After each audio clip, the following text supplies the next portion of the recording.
right, everybody. Hello and welcome to another webinar here at Route Consultant, where we're focused really on the bread and grocery industry. My name is Josh Gregory. I'm the Vice President of Education here. I've been in and around different logistics space for a while now here at Route Consultant. And really, for those of you who are listening for the first time, watching it afterwards on YouTube, this is a part of a series where we're continuing to bring light on this industry that is really profitable, and it's a way that you can get in the logistics space in a different way that we've talked about before. And we're going to continue to use this series, the webinars we've done before, and we'll continue to do to help you learn about the space, kind of understand what the opportunity looks like, and then hopefully help you accelerate your journey into the space if you do decide that this is the right one for you. Now, as we're going through today, if anyone who's on has questions, you're always free to ask them at any point as I'm talking, whether it's in the chat or the Q&A box at the bottom. If you put it in the Q&A, I'll definitely see it. So if you're looking for the best place for it, that's the place.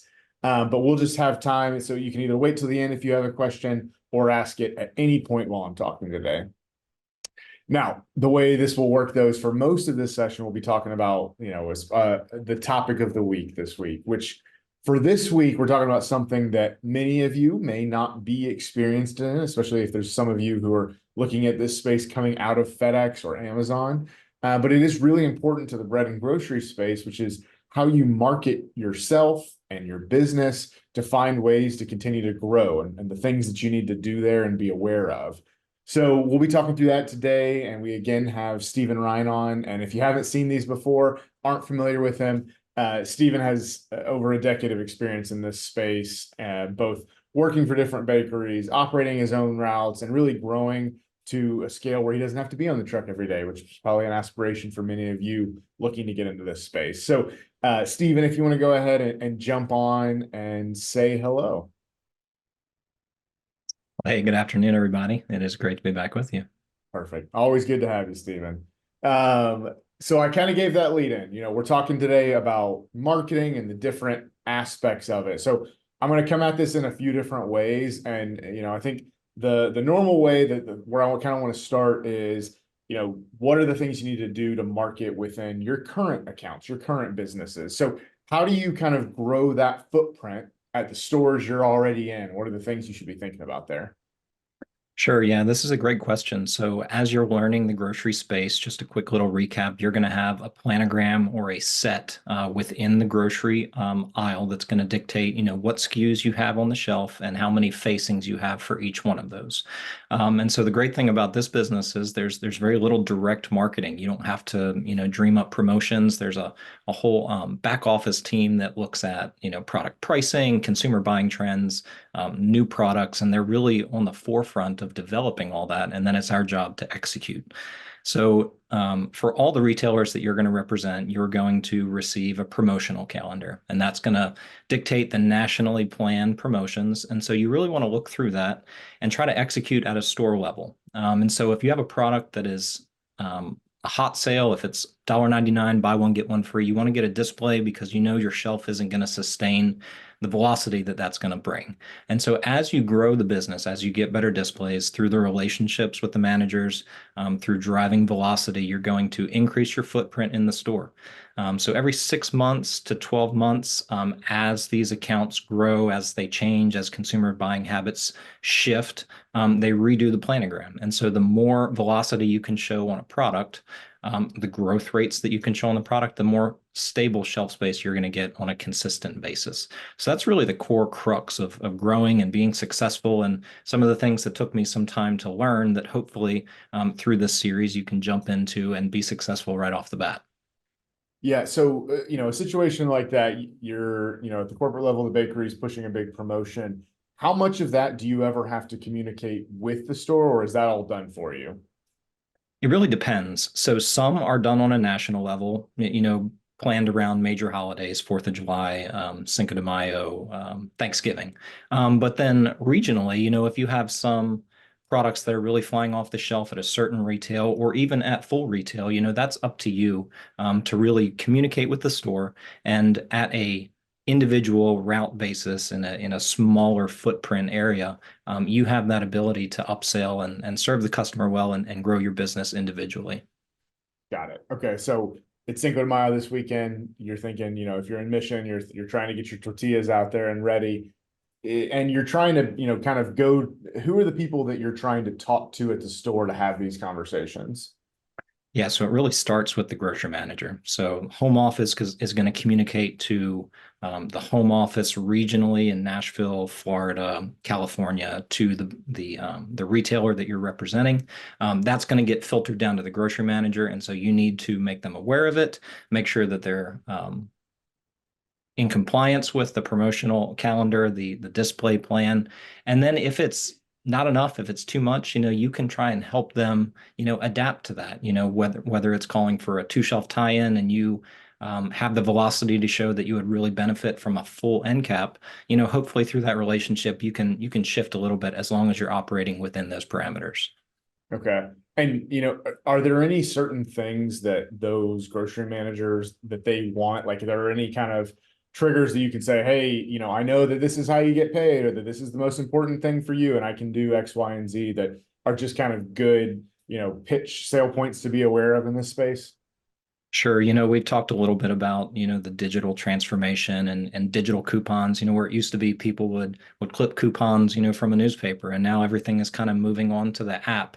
And so in an effort to move consumers onto a digital platform, there are lots of really hot deals happening from within the app. And so in order to do that, you need to clip a digital coupon. And so if you have a product that is on, a digital coupon, having additional displays where you can really show value to the consumer, and you can really understand what they're focused on, that can really help with the relationship with the grocery manager, the store manager. And then you got to know that they're going to make bonuses off of growth. And so as you execute on the strategy that they have, they're going to make their bonus. Everybody's happy. Yeah. Yeah. And I think that's just a good thing in general to be aware of, is that, for the most part, your incentives are aligned. You both want to push product. So if you can say that you'll do it and then do it, it'll lead to more. You mentioned the digital coupons though. Is there a way to know, like, do you get told from corporate or the depot which products are going to have digital promotions in the same way? Yeah, so that's going to be communicated on the promotional calendar. It'll say, mega event with a digital coupon attached. So you do have, some freedom, some flexibility to understand what is a hot retail and what's really focused from a digital avenue. Perfect. So, thinking about your own business, how can you kind of give any examples of how this has worked well for you in the past? Yeah, so going back to, understanding your market, there are some really premium locations that are not affected quite as much by price, and, the customer wants a premium product. And so a few years ago, we had this really nice wooden summer grill cart. It came out, it was completely different than your traditional cardboard display. It really gave that premium flavor to the product, but it was really big. It was a bit cumbersome. It was hard for customers to get around, but through the relationship with the grocery manager and the store manager, because that had to be approved, we were able to get it into the store. We had it in a prime location. We had it there all summer, and we were able to tie in, their products with it as well. So I had grilling hot dog hamburger buns on it, but then we also had private label ketchup, mustard, and charcoal tied in with that. So everything that you would want right there in the meat department for summer grilling looked beautiful. It did fantastic. And then as we had promotions throughout the summer, of course, the retail changed, but the display stayed up for at least 6 months. And so we got full revenue sales off of that, as well as promotionally priced sales. And so that was a great way to really boost our volume through the summer. Yeah, and private label is perfect for the store, because I'm sure whether it's tied to his bonus or just generally, a good thing that he cares about, like, the private label stuff they make more money on. Did they put that there, or is that something you kind of suggested of, like, hey, we can put your private label ketchup and mayonnaise, or mustard on these too? That was something that, if memory serves me, the grocery manager suggested. So as a way for them to, have a It's a win-win. great way. Yeah, I mean, it's just a really easy, like, I'll scratch your back, you scratch mine. This is a win for everybody. Did you make the cart, or how'd you get a hold of that wooden cart? And no, so Pepperidge Farm came out with a few years ago with some new display pieces, some premium pieces. They were really expensive. They were a bit cumbersome. They were hard to get. We had summer grill carts. We had a couple what were they? Picnic tables. They looked really Oh, wow. nice. You know, they had Okay. the checkered pattern on the top of them. Yeah. And we kept them for years. Now the summer grill cart, it did tend to get destroyed because it was so big. So as customers come through the aisle with their shopping cart, they bump into it. Um, but no, it's not something I built. It's something that the company provided that was utilized by us and other distributors to really sell product. Perfect. Have you ever seen this not go well, or any, tips where you've seen this go poorly? Sure, yeah, I can from personal experience. When I first got into this business, I was so focused on stale and I was worried about chargebacks and not having too much product. Um, and so I've had situations where I've sold displays and I've put product out, and I just haven't had enough. And so Sunday morning, I'm only one deep on the display, and it doesn't look great. And so that's a great way to harm your relationship with the grocery manager, but always, own up to it. So if you messed up, communicate with people, let them know you're going to do your best not to let it happen again, and always try to be on the safe side of it. I've talked about in previous webinars when you're ordering, always try to order early, over order so that you can adjust down. It's way better to have more product than not enough. And just know that you're going to have some wins and some losses. There was one 4th of July where I ordered a whole lot of product and it rained, I kid you not, Josh, all week, and we Uh, didn't sell any of it. And so you're going to just know that you're going to have some of those losses, but know that overall, you're going to win in the long run, and just be aware of that. okay, perfect. Okay, so I think that's kind of the bulk of what I wanted to cover on marketing within the accounts you have. Now let's talk about the other side. So if you're reaching out and marketing to new accounts, now before we go too far into it, can you just re-explain for everybody again how territory works so they can know how to find new accounts and what's theirs, what's not? Yeah, absolutely. So when you sign a contract, you're going to have a territory description that may be verbally written within your contract, or you may have a map. Know that you're going to have territory boundaries. And really, the only time you have to worry about this is if you're on the boundary line. So if you are, say, coming up to a highway and that is your territory line, and the adjoining IDP has the north side and you have the south side, just know that you can't cross the street. That's his side of the territory. Um, and so as you go out, as you're looking for new accounts, mom and pop grocers, independents, C-stores, if you choose to go that avenue, catering companies, food trucks, these are great ways to add additional volume. Know that it's a guaranteed sale. So as you go out, as you're marketing yourself and trying to sell new product, a great way to highlight, the value that you bring is there's no risk to them. So if they buy it, they put it in, it goes out of date, you're going to give them credit for it. And it's a zero labor dollar item. So they're going to make a margin on it and they never have to touch it. When bring those two things to the table, it's really an easy sell. Got it. And usually, do you find when you go in that you're having to displace someone else, or do they just add your bread? Like, how does that typically work? Usually they'll either find a place for you that doesn't displace someone else, or they'll move another product out that is either isn't being serviced well, or is underperforming. So maybe that's a higher priced item, a product that's quickly going stale, a product that people just aren't buying and they want something fresh. Okay. Yeah, because obviously in grocery stores, Bembo, Flowers, Pepperidge, everybody's there, but some of these smaller ones, do you still find that there might be two or three equivalent brands all still there as well? So just because you see you're delivering Pepperidge and you see Flowers in a store, does that mean that won't, it's not a good target for you? No, I mean, with the independents, as we've talked about before, you have some price flexibility. So you get to negotiate margin and price. And so you can determine that you want to be a little more aggressive and offer them a better price, and try and undercut the competition, get a foot in the door. And it could be that you have a product that they don't offer. Pepperidge Farm makes a great rye bread, that, as far as I'm aware, I don't think Flowers does. So, be aware of that. Look at your product catalog and try to plan accordingly as you're pitching your product.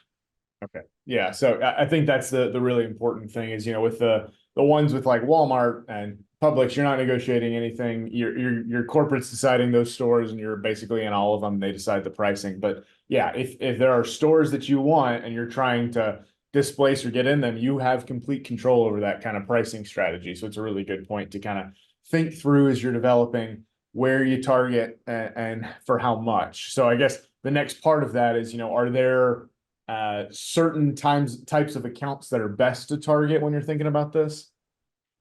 Yeah, I like to target high volume stores. So catering companies, if you can get with someone that, often does birthday parties or weddings and you have hundreds of people to feed, those are really easy to make money on. Your smaller stores, your C stores, if you're out in the country, there's just not enough volume there. The only caveat I'd put to that is if you're in the city, New York, Chicago, and there are small convenience stores kind of built into the bottom of high rise apartment buildings. That's where people shop from. So evaluate the foot traffic. When you're in there, look and see how many people are, in the store. How much parking is there? How easy will it be for you to get a truck in and out of there? Think through those things before you start pursuing the business. Because once you get in, you want to make sure that you service it.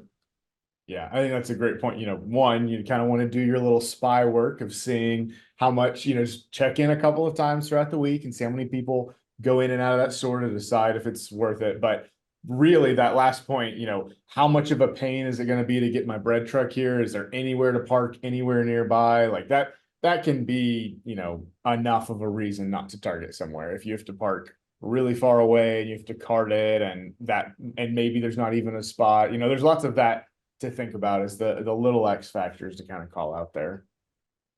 When you're thinking about these stores and trying to add these accounts, is it always that you go straight there? Have you ever tried print or digital ads, or is it always face to face?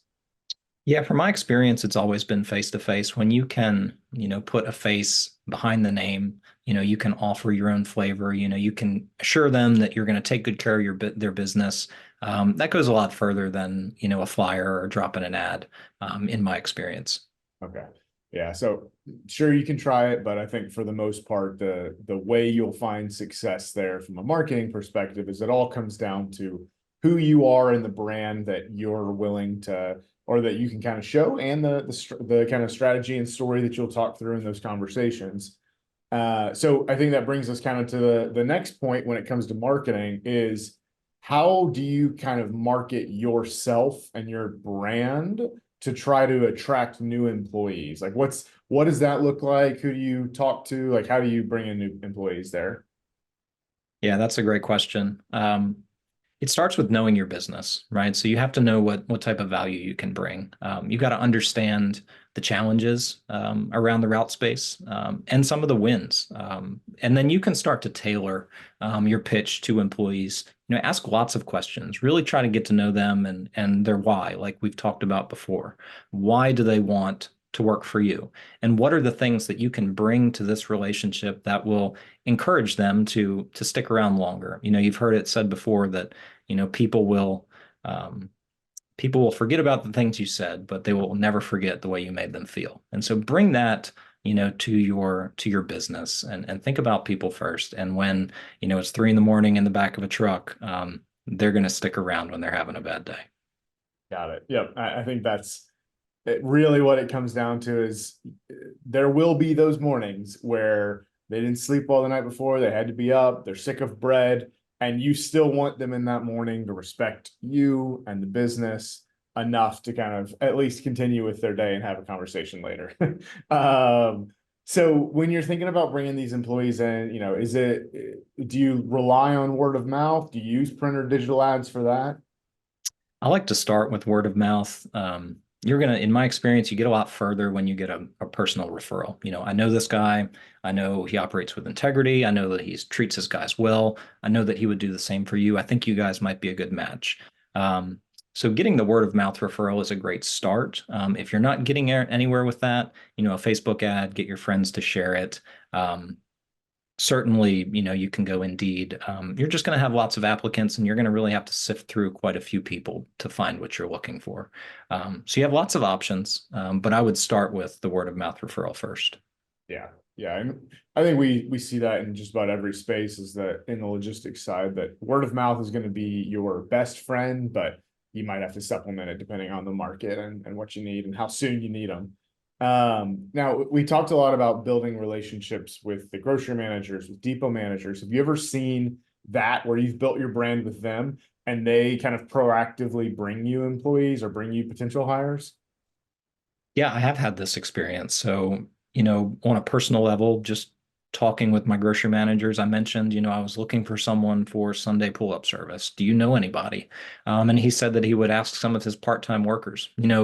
Finding someone that's already going to the store is going to be a huge benefit. If they can work your product 15 minutes before they clock in, that's really going to serve both of you well. And so we were able to find someone through that avenue. So make sure that you take care of your store. Make sure that they can speak highly of you, um, and then you're not going to have any difficulty finding work.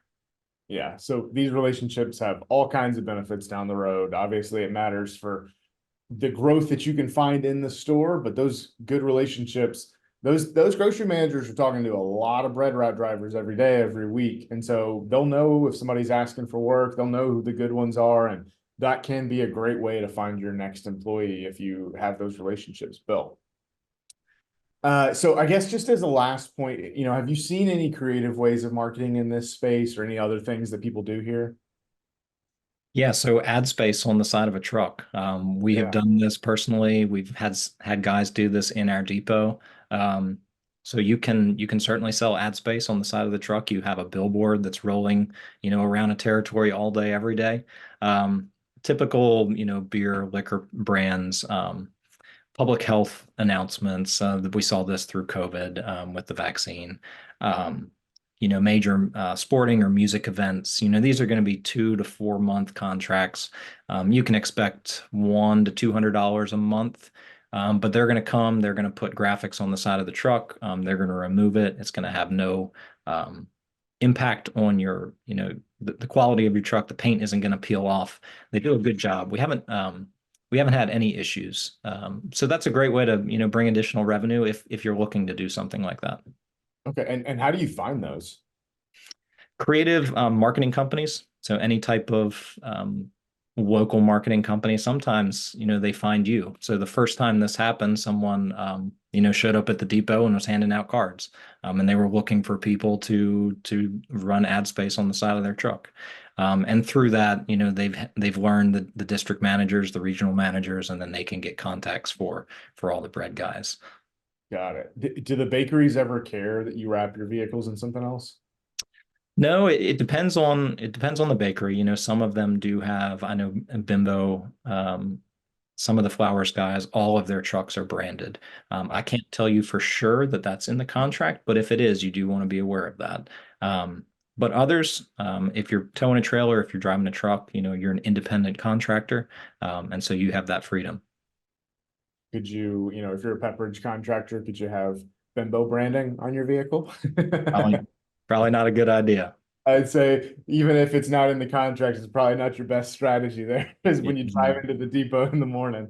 Perfect. Okay. Well, I think that's really, there's a lot of things to think about there, whether you're marketing within this accounts you already have, whether you're reaching out to new ones, or just how you're continuing to market yourself, your brand, and what value that brings to your company. And then all the little things that you can think of because you are an independent contractor and you own that walking or that driving billboard and ad space. So Stephen, thank you so much for kind of being here and for talking through all that. If anyone does have any questions, you got about 30 seconds to type them in while I finish out. If you're still learning about this space, we do have these webinars. This series is all on YouTube, and we'll continue to have them here. We also have a one-on-one for free on our website. But if you do decide that you're trying to really just jump into this space and you want to learn more about it, the best thing that we can recommend is our summit. So there's a digital and an in-person component, but the digital you'll have access to immediately, and it's a course designed to really be a quick crash course, kind of a 201 level of information to help you decide if it's the right space for you or not. And then we do have in-person workshops included with that in our office in Nashville. The next one's actually May 24th. So if that is of interest to you, we would love to have you down at our office to learn more, talk to Stephen, ask questions, and really finalize if it is the right space, the right decision for you. Beyond that, if you're already a contractor or if you're close to being a contractor, there's ways that we can help evaluate listings you're looking at, but also give you guidance and mentorship with Steven as you become a contractor and as you continue to operate after the close. So any of those stages in the process, if you have anything, questions or otherwise, reach out to our team. info@routeconsultant.com is the easiest. And we're happy to kind of walk you through that and answer any questions you have. Other than that, Steven, thank you so much for being here, and thanks everybody for joining, and we will see you all next week.